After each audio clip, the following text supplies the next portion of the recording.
Thank you for joining us for the News Gen for November 26th, 2021. It's Cyber Monday, which means that it's a great day to have cyber sex.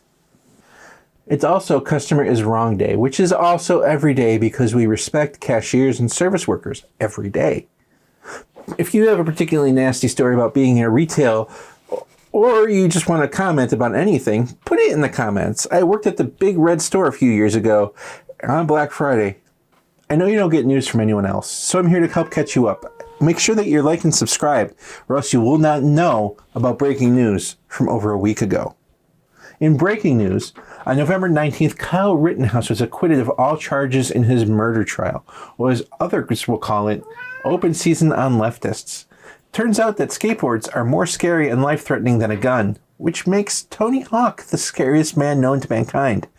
Update when the world makes sense again. In what was also supposed to be a slam dunk news, the jury reached a verdict on the killers of Ahmaud Aubery. The jury reached a decision on murders and ancillary charges. Even more impressive, it was a guilty verdict. Hot damn. On Monday in Waukesha, Wisconsin, also known as the Florida of the North, a driver drove into a Christmas parade, killing at least 5 and injuring 48. The police identified the driver as Darrell Brooks, a 39-year-old man. Still no word as to his motives. However, the Christmas parade did occur before Thanksgiving, for God's sake. Also in legal news, Roger Stone and Alex Jones are going to receive subpoenas related to January 6th attack at the Capitol, or as they call it, a suggestion. We don't know what Stone's responses will be, but Jones has already issued a statement stating that he was trying to stop the riot, possibly because they were trying to finish it up before bedtime. Speaking of the riot, so-called Anon Shaman was sentenced to 41 months in prison for his role in the January 6th attack. Unfortunately for him, those furs will not go well with the orange jumpsuit, but we know he'll always be back in time for Insurrection 2: 50 Shades of Orange. In possibly unrelated news, the International Institute for Democracy and Electoral Assistance has said that starting in 2019 there was a visible deterioration of democracy in America. The Institute added the United States to its annual list of backsliding democracies, culminating when President Trump questioned the election in 2020 and the riot in 2021. In response, Trump said the Institute didn't happen, and if it did, it wasn't like that, and if it was like that, it was their fault. In cancel culture grift economy news, libraries in the United States report increased attempts to ban books from schools and libraries. Largely liberal, anti-racist, and LGBTQ-friendly books.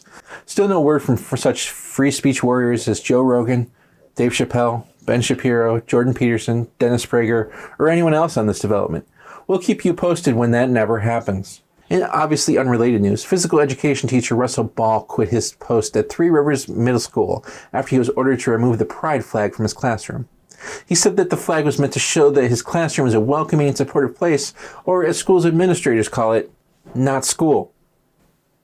In related news, J.K. Rowling says that trans activists posted her home address on Twitter when they failed to blur out the street number of her residence. The author lives on a country estate with its own Wikipedia page in Scotland.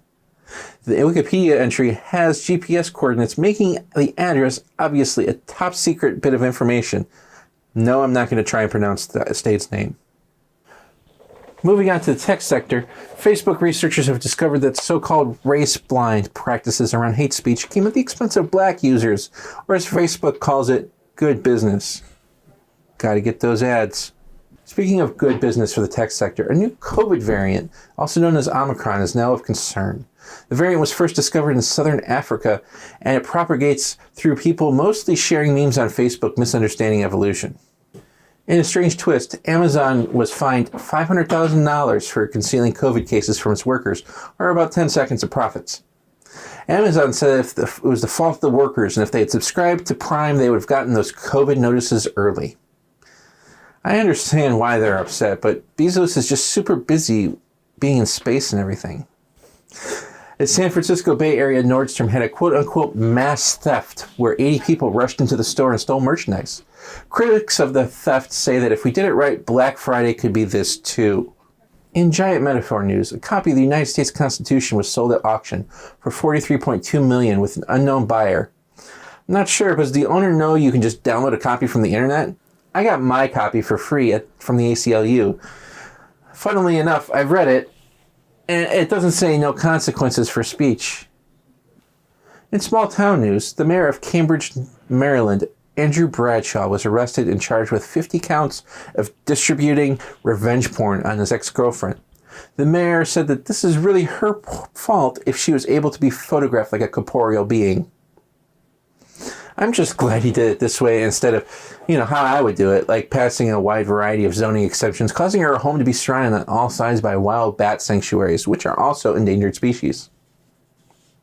And finally, a 105-year-old woman set a world record in her age bracket for a 100-meter dash. See, no trans woman took that away from her, but we'll see when I turn 105, then we'll race.